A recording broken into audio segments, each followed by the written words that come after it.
Hey, Christian, what's the most important thing about film production? The setup, pre-production, the most important part. But you know what? A lot of people think that, but you're kind of missing a step. Oh, right. The kickoff calls, because that's how you set up your prep. And I think for us producers, the most important one is the one with your producing partner, either the ad agency producer or your main client contact, because that's where, like you said, set the tone, set expectations, give them deadlines for when you need these answers, because timelines are already way too short for prep.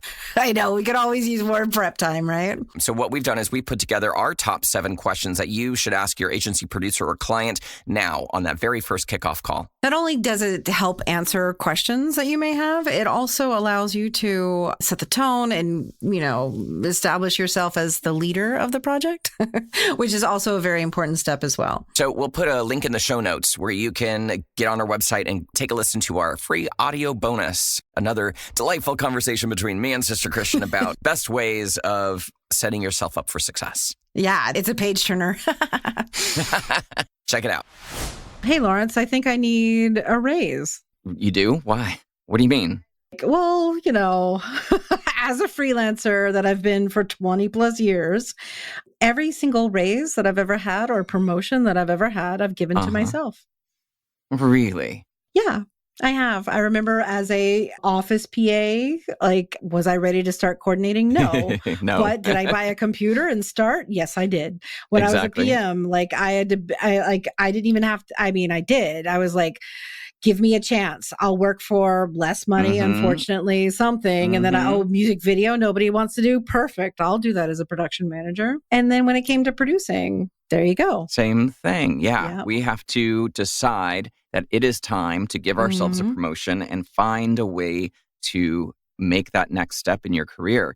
And that's the number one question I think we get asked on this podcast, is it not? Like, how do I go from point A to point B in my career? Yeah. How do I give myself a promotion? I mean, I can just say it, but no, let's break down some good tools on how to do it. And we're going to do that today with a director by the name of Tony Franklin, very talented filmmaker who does a lot of passion projects, documentary projects, and of course, has a long list of commercial credits. Yeah, he's going to tell us how to do it. So stick around for this episode of Producers Happy Hour.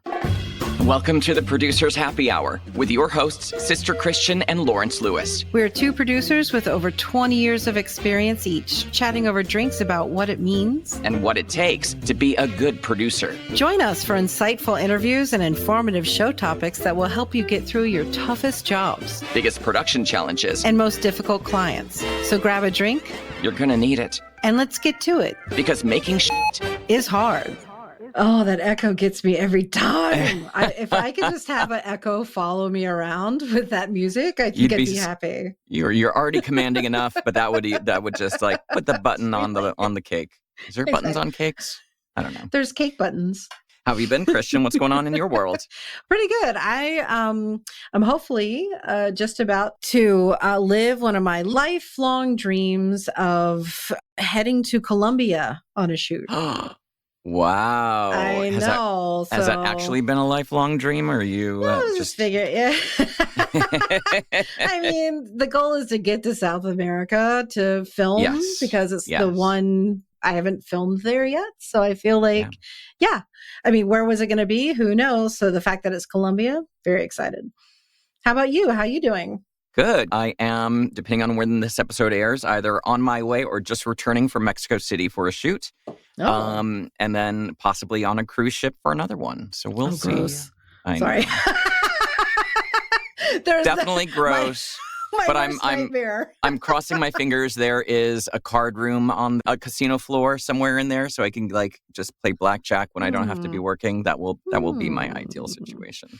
Well, I hope for your sake too. I hope that happens. So. Yeah. So we get asked quite a bit on this show, Lawrence, about how to move to the next level.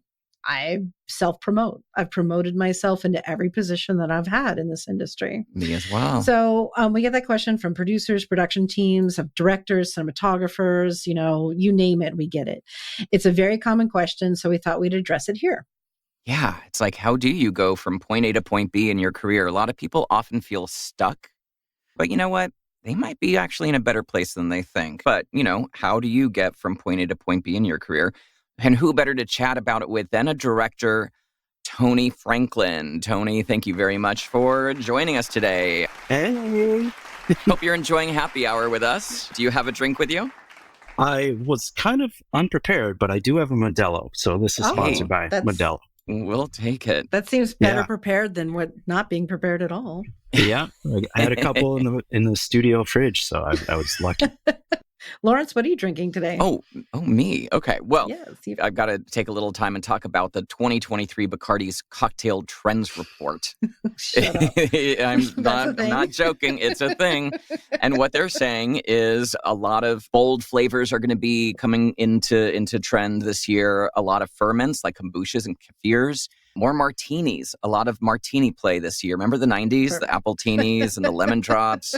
And then also frivolous flavors, right? Bold flavor profiles and all that kind of stuff. The daiquiris and margaritas, Bloody Marys. So today I am enjoying a Paloma. It's a little bit of a frivolous flavor, right? Grapefruity. But it's still tequila. And tequila, according to this report, tequila and mezcal have been overtaking whiskey here in the U.S. I think is true. Yeah. That's totally true. Yeah, I'm hearing a lot of that. True. And also protects you from scurvy. There you go. Point. Pro tip. So the Paloma, we'll put the recipe in the social medias. It's a build drink, so no shaker needed. 2 ounces of tequila, 2 ounces of grapefruit, 2 ounces of sparkling water, a little bit of lime juice, a little bit of agave if you want it sweeter than it is. And if you're fancy, some sea salt on the rim. There you go. Sounds amazing. I love it. It does. It sounds amazing. Sister, what about you? What you got? An espresso martini. Not in a martini glass, and it looks like a double to me. So espresso, vodka, Kahlua, party. And I figured since this was a morning show, that, why not start the day off with an espresso? So here we are. Well, they may be listening to in the morning, but they have no idea when we're recording it. We'll keep that as a little secret to ourselves. Exactly. We're going to dive in. But first, if you don't want to miss an episode, if you want to be one of the first to listen to it, so you can join us for some of our Instagram or TikTok lives after the first day it comes out, and you want to stay on top of some current industry news and get all the links and resources that we chat about on the show, plus get our delicious cocktail recipes in print, then join our listeners' newsletter. Not another email, Lawrence. If I get any more spam, I get 400 emails a day. Do you think I have time to spam anybody? No. Barely have time to drink my cocktail. No, you'll just it's just a couple emails from us a month. It's full of great info. So sign up at producershappyhour.com or click the link in our show notes. Easy peasy.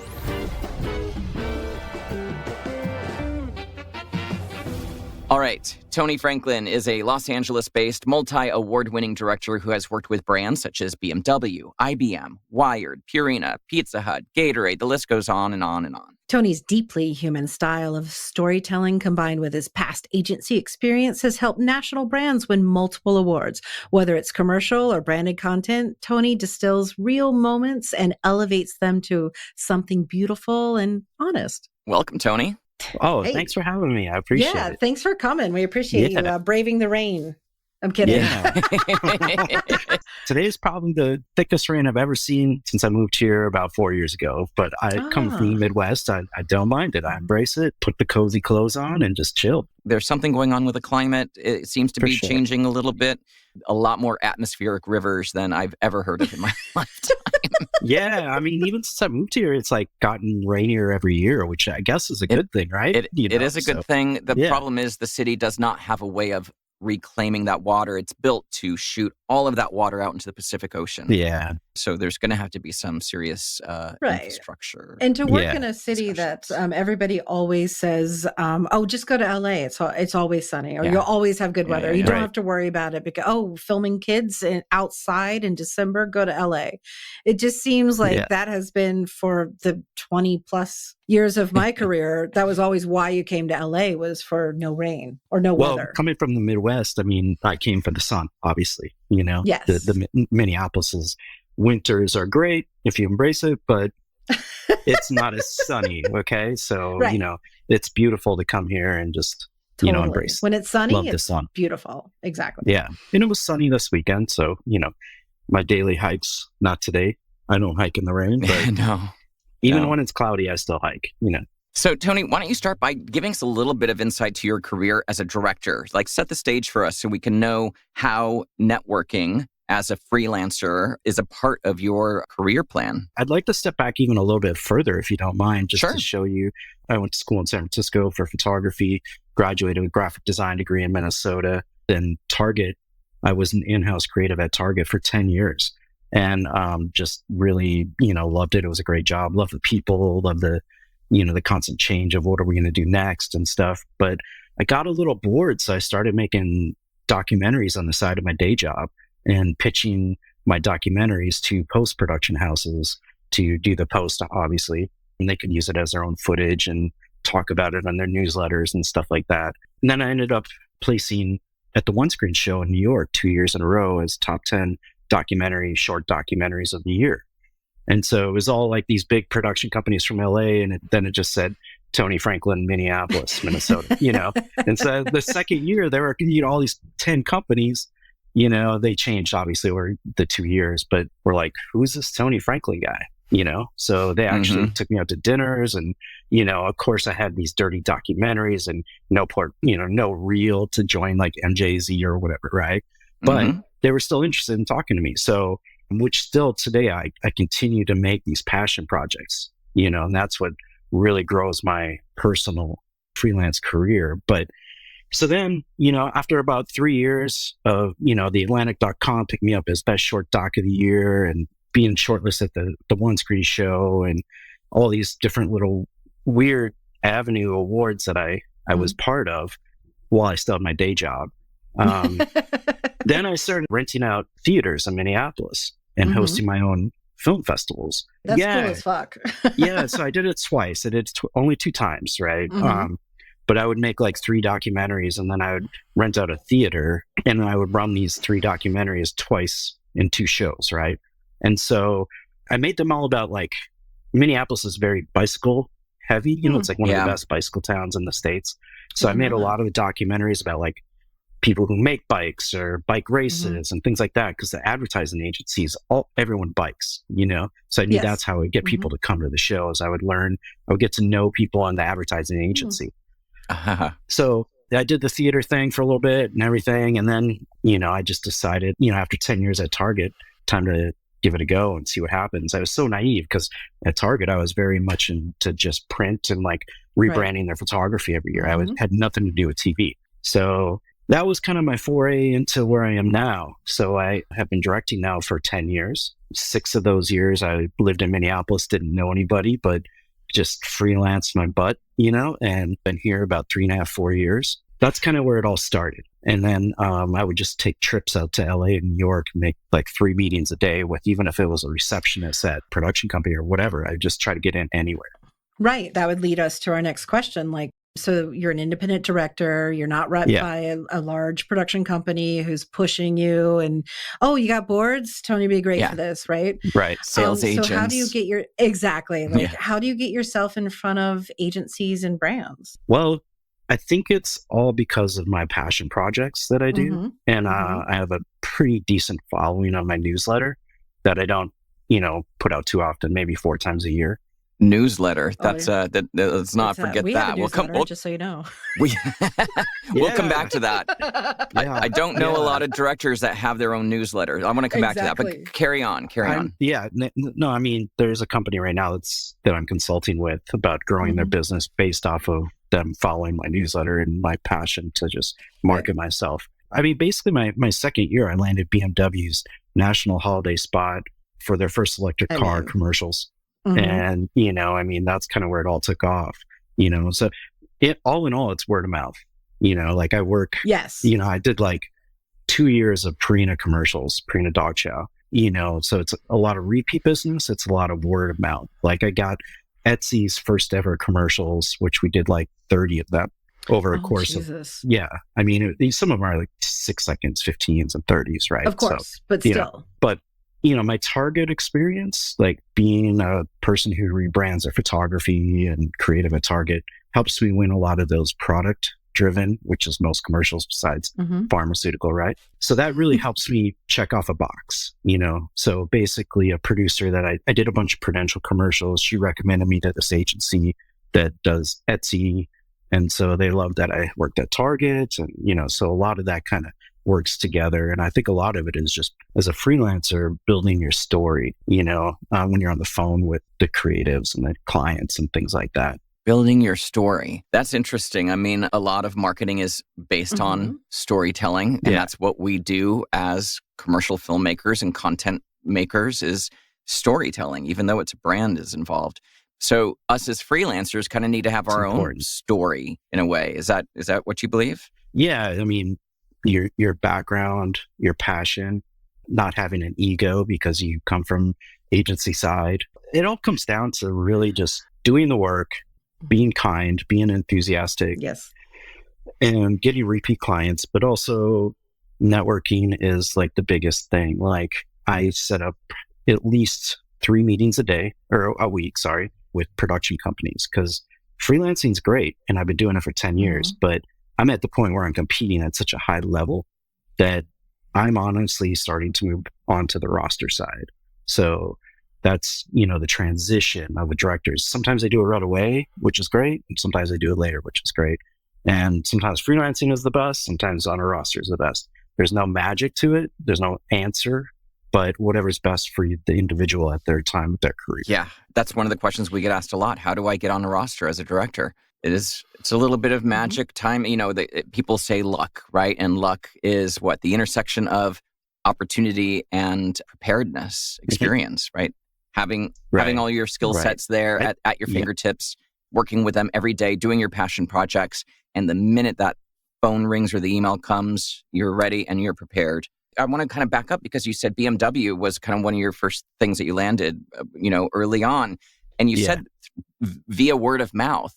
But how did the people even hear about you in the first place? Is it because you're winning awards at film festivals and you're doing documentary stuff? Because agencies are looking for, when they don't have the money to go to Smuggler, they are looking for an independent person to kind of come in under their umbrella rather than a full production company, right? Is that what happened to you? Yeah. So that particular project, I wish I knew who gave my name to this production company. I still have never found out, but I'm grateful and thankful. But what happened was because of the One Screen Show in New York, those 2 years, the production company was in New York, right? And they were reaching out saying, who's some new directors that we can talk to? Right. And so basically, somehow my name got presented to this production company. And what happened was I wrote this voiceover in my treatment and they just really resonated with, I'm like, I work with kids all the time at Target for 10 years in photo shoots.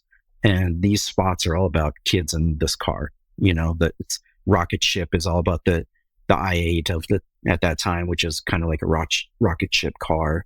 And the i3 is all about recycling. So it's about this girl who loves to recycle. In my treatment, and by the way, I go back and look at this treatment and I laugh because it's so bad. But the ideas was in there. And I said I would coach these kids in the spots after the shoot on location to do the voiceover. And this is the voiceover. So I wrote the voiceover and that's what won those spots. Amazing. Side question about treatments, right? Because I've got 2 theories on treatments. One, they need to be, so you have to explain exactly everything you're going to do, the idea to, or the second school of thought, depending on the production company, because I just fucking went through this. They want to be vague so they can change it up on you once it's awarded. I prefer a very specific treatment. So if you're writing a voiceover in it, or you're explaining how the edit would go, or you're giving references and examples, I think it brings a client, especially somebody who may or may not have a lot of filming experience, along on the ride. So you're giving them an experience before they even hire you. I like to make my treatments the best they possibly can within the time limits that I'm given, and being a freelancer, I don't have the opportunity to have someone write it for me or design it for me. But I will give you a pro tip here that you guys probably already know. There's this thing called Good Treatments. I don't know if you've ever been to that website. I have heard of this, yes. You can download treatments there. Templates, basically. But they come with the fonts and photos that you're obviously going to change, and the copy that you're obviously going to change. For like $30, the prices change based on whatever. But then you have this treatment forever that you can just constantly, and being a designer, that's what I graduated is graphic design. So, I love doing the treatments, but I'm not the best writer. But over the 10 years, I've grown as a writer. I think the treatments are great. As a freelancer, it's all what you put into it. You don't have help.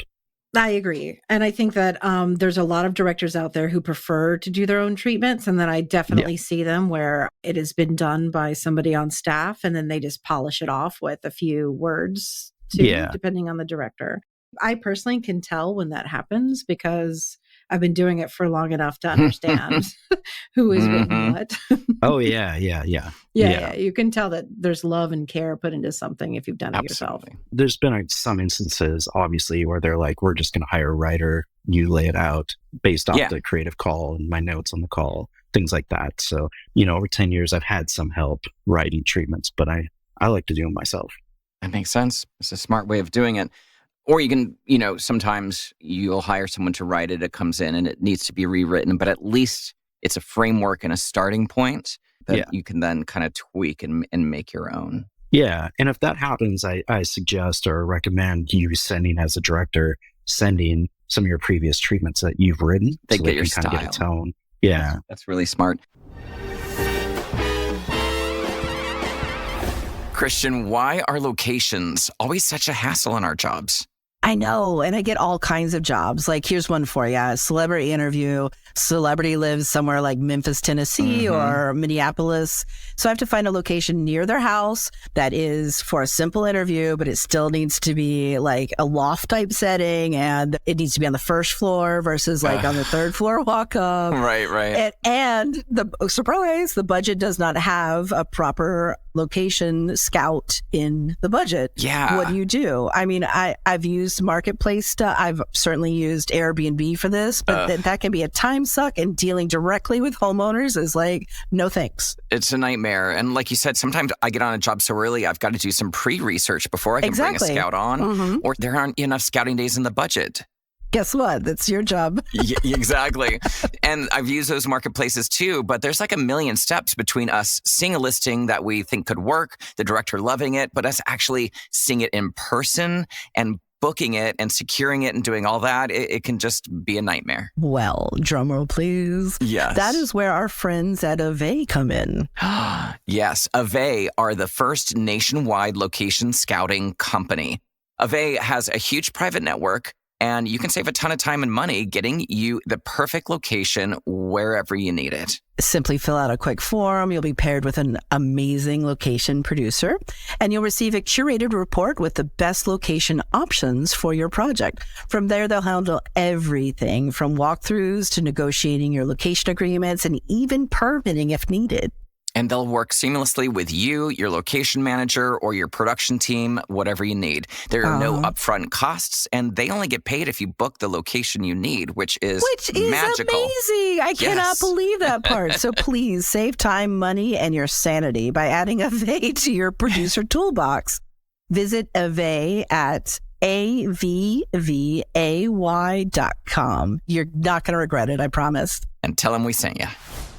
I want to go back to the newsletter. In order to have a newsletter that gets read, you need people's email addresses. How are you getting people's email addresses? I'm trying to break it down for other directors or DPs out there listening to the show that are looking to kind of, do what you have done for yourself. And it's word of mouth, passion projects, focusing on what you know, right? Because you kind of knew kids and product. So you really kind of honed in on those things and used them to your advantage. How do you go about building a little bit of an email list? What do you do with your newsletter? What do you say in there? I know a lot of people have no idea how to even email somebody asking them for a job. So how do you go about putting together an entire newsletter and grabbing people's email addresses to send them to? Received a few of those emails. Yeah. Exactly. Yeah. Well, I mean, there's a technical side, there's a creative side. So the technical side we'll start with is, if you jump on MailChimp and you send it to all your, contacts that you might have through your email, it's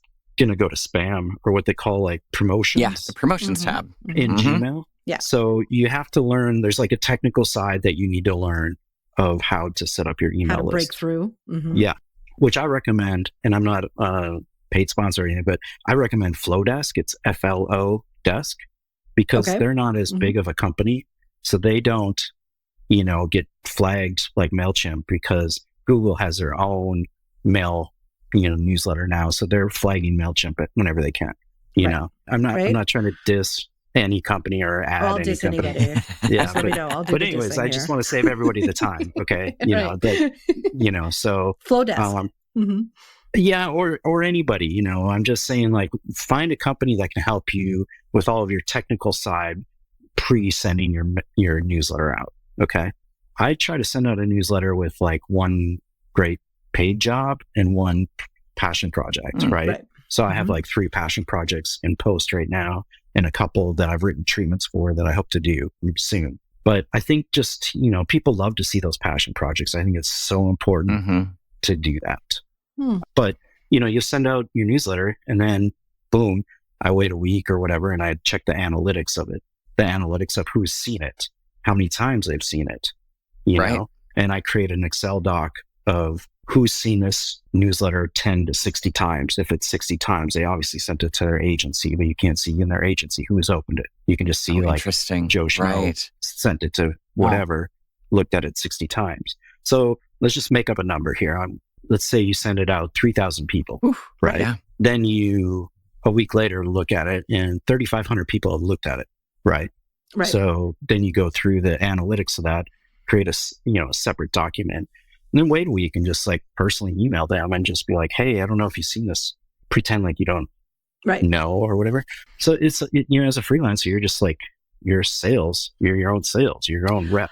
Exactly. That leads us right into the difference between network and marketing. How do you feel about the idea of building a personal brand? I think it's great. I think I'm at the point, you know, and I'm only speaking about freelance directing on my own experiences. Because when you live in Minneapolis and you're a new director and you don't know anybody, nobody knows you, all you have is your marketing abilities, right? Building an email list through, hey, I know I'm not ready to sign, you're not ready to sign me, but I just want to get to know you, build a relationship. I think if you take that burden off production companies like EPs and stuff, like, hey, don't worry, I'm not trying to get signed on your roster. You're not going to let me down. You know, like take that burden off. Then you also become a partner, an ally, and like they start to follow you. And, you know, I think it's a little easier on them and easier on you. So you're combining networking and marketing lightly, basically. You're basically saying like you can totally network, but with some a little bit of soft marketing involved. Yeah, if you can make it a two-way street when you know, I mentor some directors just based off other podcasts I've been on and kind of give my all my secrets away. You know, like I always say like, hey, and if you got a director that's new, that's hitting you up, send them my way. I'll talk to them for hours, you know, like I usually do every Friday afternoon, talking to directors and just kind of, how can I help you? What are you doing? I mean, I just set up goals, you know, and like, let's meet 3 people today and like try to connect with them. And then I also have just developed like every agency I come in contact with through Instagram, Twitter, LinkedIn. LinkedIn is a big one. LinkedIn is huge and people don't understand that. Yeah, I mean, they do, but like a lot of people I talk to, they're like, LinkedIn. I'm like, yeah, it's not like it used to be. It's like really good, you know, like, and you'll see people on there all the time and you're like, recognize them. So, and they're people I look up to. So obviously it's working for them. It works for us, you know. I think the credibility of LinkedIn has gone up quite a bit. Yeah, you know, I'm super passionate about like all that is a 10-year career at Target and just going for what you want to do in life, you know. Absolutely. And so that is constantly a drive in my daily outlook of what I do, you know. You know, one of the things that I think I learned this from is when I was at Target, I was interior at Target, right? So I had you were client side is what we like to call it. Yeah, but what I did was, I mean, I was just a junior art director at one point, and I just went in and I invited like the top 50 people to coffee at Target just to see if they would show up. Oh. Yeah, that's pretty boss awesome. Yeah, my boss is like, that's crazy, but go for it. Because we had this big building, and then like 3rd floor had a coffee shop, right? So we're all in this building. All they got to do is take an elevator. Right. What was awesome was, you know, half of them showed up and they're like, nobody does this. This is genius. And I just want to get to know somebody that has thought about this idea to like just invite the top people and get to know them and build this relationship. So then after that, you know, I was like, all right, I'm going to start making documentaries and films and all music videos and stuff. And then, you know, that's where everything continued to grow. Right, because I can say that after working at Netflix for a while, like half the people I worked with there are on to other places. So Yeah. keeping in contact with those people, like you've got multiple other clients to reach out to now because, you made friends with the people who were there. Yeah, I guess to be more specific, I was making these short films, so I would send them my short films and a calendar invite. And then when they would come down and meet me at the coffee shop, I was like, this is my idea. I'm thinking about quitting and starting to direct. Do you think I should do it? And they're like, yes, you should. Amazing advice. Yeah. Wow. Yeah. And I also did that with 5 agency owners in Minneapolis, where I went to their office, said, this is my idea. I'm thinking about quitting my job to do this. And they all said, yes, you should do it. And were these people you already knew, or did you reach out to them cold? No. Cold calls. And they took your meeting. Maybe they knew, there's this thing called the egotist or whatever. Have you guys heard of that? So the Minneapolis egotist would like help me promote my film shows, Right. And so they might have seen it through that. Interesting. So yeah, like I'm trying to kind of distill all this down for all the people out there listening that are trying to make moves in their career. And it sounds like being true to your passions and wearing those on your sleeve, because those are the things, the passion projects are the things people connect with the most. Authentic. Right? Yeah. That authenticity. Yeah. And also, like sharing how you did BMW's first ever electric car commercials and things like that, Gatorade commercials, and did a documentary for IBM about autism in the workplace, that really resonates with people that are on the spectrum, because I have family on the spectrum. And, just authenticity, I think, like you said, was really, really key, but also just making it worth their while to look at your newsletter, or talk to you.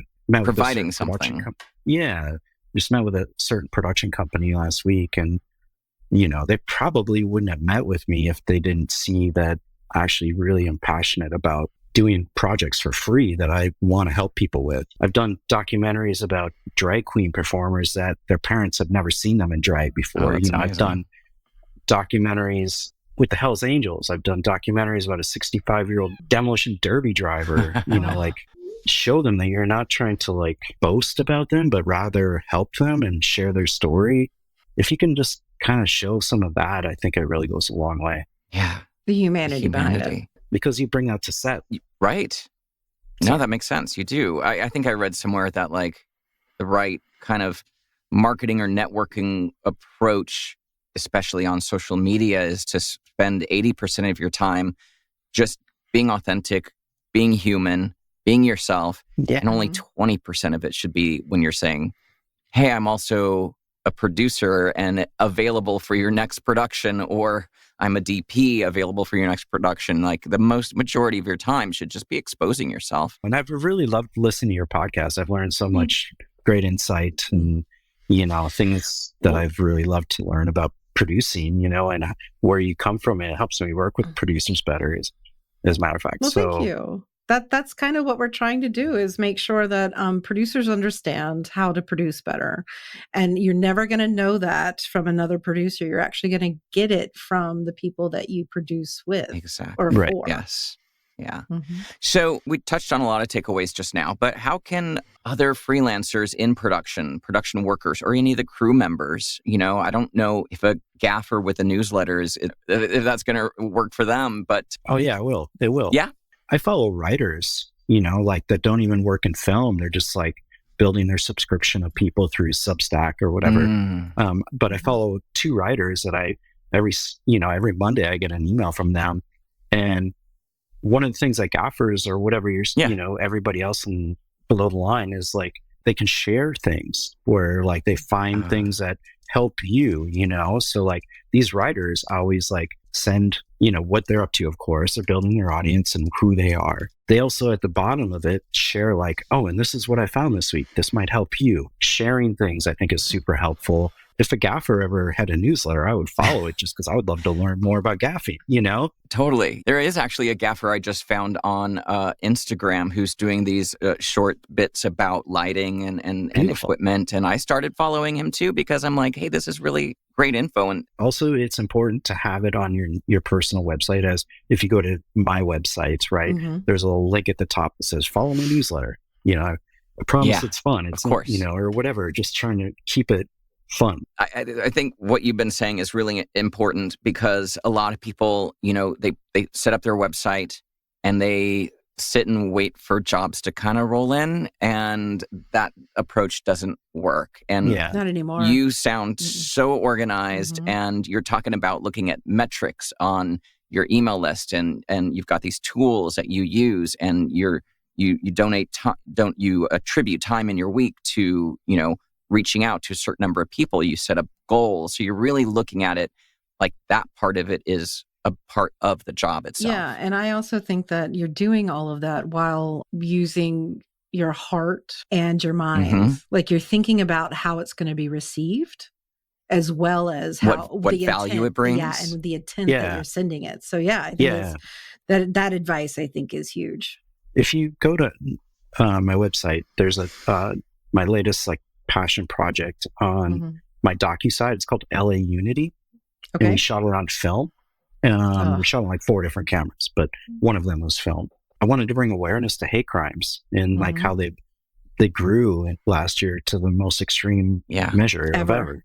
So basically, I just was like, I need to do something about this. So like all my passion projects are like using my craft to give back. So if you look at the LA Unity, it's basically me just and this small team of like 4 of us going around LA filming people that have hope, because it's like my big word of 23 is hope, you know. Is that bad? Yeah. Like I feel like sometimes if we could just insert some hope and positivity in some of the shit we do, it changes the entire mood of a set. Yeah. So that was my big thing, is like raise awareness about hate crimes and build hope. I recommend looking at LA Unity. Like it's just like this short little film with Maya Angelou quotes and readings. It's beautiful. And it's just about hope and like bringing awareness to hate crimes, you know? So it's not necessarily always that I do these things to promote my work. It's like, what can I do with my craft to give back? You know, in college, I was a volunteer art teacher every Wednesday at this, I'm not religious, at this church, you know, where it was the worst part of Minneapolis, northern Minneapolis, which is a great place, but like it was a bad area at that time. And, you know, I was, of course, the volunteer art teacher because I was going to school for art, but all we did is play basketball. We didn't do art. We just had fun playing basketball, you know? So like we found hope in what we could do because their nightlife wasn't necessarily the best, you know? So I think that's where I learned to work with kids and just, you know, but I do work with kids all the way to seniors, you know, like I work with real people. I work with actors. If you can work with kids, you can work with anybody. Right. Yeah. I do a ton of work with Nickelodeon. I fucking know that. Just to break it down, if a freelance director is trying to grow, make passion projects, build your community, build your email list, be present, you know, be present with everybody as you can. Always try to make it a two-way street, you know. I mean, even on some of the shoots that I've done on stages lately, we're done at like 2 in the afternoon. And I'm like, what fell on the landing floor? What can we make still? You know? Right. Yeah. We have the stage, we're set. I mean, we could just do stills. We could do, is there spots that you didn't get passed through because of time? Yeah, I mean, I even go to the stage before the shoot if they're not from in town, and I do a walkthrough video of the whole situation so they get a view of what it's going to feel like when they get there, you know? Oh, no, now you're trying to get into our hearts. So. Yeah. No, I'm just saying. It helps. It helps. Yeah, you're like giving a full experience to the, giving them a full experience. Exactly. Here's the room in the background if you need to go do a Zoom call. Here's the room where we could do catering. Amazing. You know, that's like amazing. You got to make the full experience for everybody. And I think that's why I get repeat business, is because no ego. I come from agency and I know what they're looking for. It's not about just doing a good job. It's about the whole package that you bring to the table. And I love what you said about, you know, disarming conversations right away of saying, look, I'm not looking for anything from you. I just want to get to know you, call you a friend or have a chat. Yeah. I'm not looking to get on your roster. I just want to get on your radar. Relationships. All those relationships. Mm-hmm. Yeah. Man, Tony, thank you so much for spending some time today with us, sharing a drink and talking about how do you make a career for yourself. Thank you. I could go on for hours.